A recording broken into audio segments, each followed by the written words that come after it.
It was supposed to be the happiest day of my life, the day I married the man I loved, surrounded by family and friends. The hall was glowing with warm lights, music flowed softly through the air, and for the first time in years, I felt like everything in my life had finally fallen into place. I had spent weeks preparing every detail, from the flower arrangements to the seating chart. My husband and I smiled at each other, exchanging silent glances filled with love and relief that the day had gone so perfectly. Or so I thought. Then my mother decided to make her own announcement. She stood up, clinking her glass with a spoon, wearing her familiar proud smile, the same one she wore whenever she was about to say something she knew would humiliate me. Before we begin the toast, she said cheerfully, "I'd like to say something special to my daughter." The guests turned toward her, smiling, expecting something emotional. I thought maybe she'd finally say she was proud of me. I couldn't have been more wrong. "We've decided," she continued, "to give the car his parents gifted you to your sister. She deserves something nice too." The entire hall went silent. The sound of forks and glasses stopped midair. I froze, unable to breathe for a second. The car she was talking about was a gift from my husband's parents, a new silver SUV they had given me as a wedding present, a gesture of love and respect welcoming me into their family. And now my mother, on my wedding day, in front of everyone, had just announced she was giving it away. I glanced at my husband, whose face shifted from confusion to disbelief. My sister sat across the room, a smug little smirk curling on her lips, as if she had been waiting for this moment. My stomach tightened. I could feel all the guests staring at me, whispering quietly, waiting to see what I would do. I stood there, trying to stay calm, even though my heart was racing. "Mom," I said carefully, "that car was a gift from his parents. You can't just give it away." She laughed lightly, brushing me off. "Oh, don't be dramatic, honey. You're married now, you won't need it. Your sister could really use it for work. Family shares, right? Family shares." Those two words hit me like a slap. My whole life, my mother had used that phrase to justify taking things that belonged to me.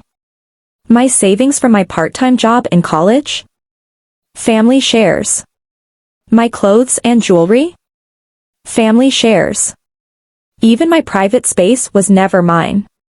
She believed being my mother meant she had ownership over everything I had. And now, she wanted to do it again, right when I was stepping into a new life, right when I thought I was finally free. I saw the discomfort on my husband's face.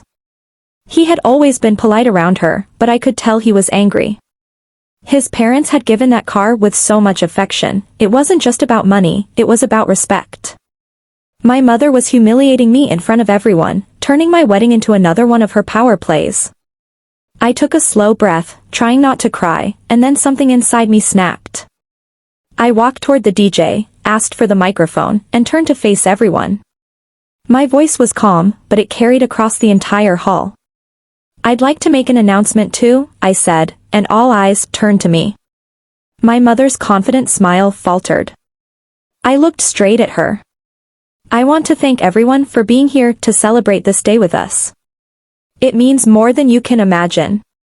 And I'd also like to clarify something, because there seems to be confusion." I paused for a second. My husband reached for my hand, reassuring me silently. "The car my in-laws gifted me is my gift," I continued. "It's not a family item to be shared or passed around. It's a symbol of love from one family to another. And with all due respect, Mom, it stays with me." There was a stunned silence in the room. My mother's face turned pale, and my sister looked like she'd just been slapped. My mother gave a forced laugh and said, "Oh, honey, I was only joking." I smiled politely and said, "Good, because I'm not." A few guests chuckled quietly.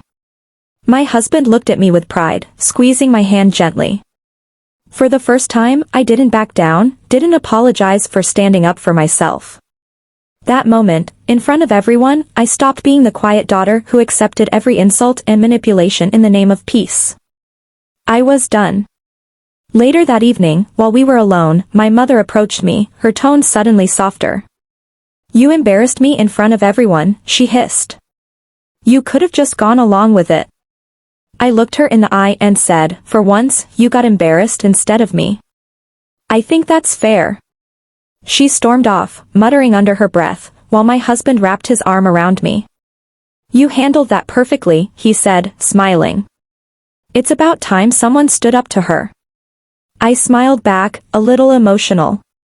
"I'm done letting her control me," I whispered. "This is my new life, and I'm starting it my way." That night, as the music faded and the guests danced, I finally felt something I'd never felt before: freedom. Not just from my mother's dominance, but from years of being treated like I didn't deserve to own anything that was mine. That car wasn't just a vehicle, it was a symbol. A line drawn between who I was and who I was becoming. And when we drove away from the hall in that same car, my wedding dress sparkling under the streetlights, I smiled to myself, knowing that for the first time in my life, I wasn't just someone's daughter or someone's sister. I was me.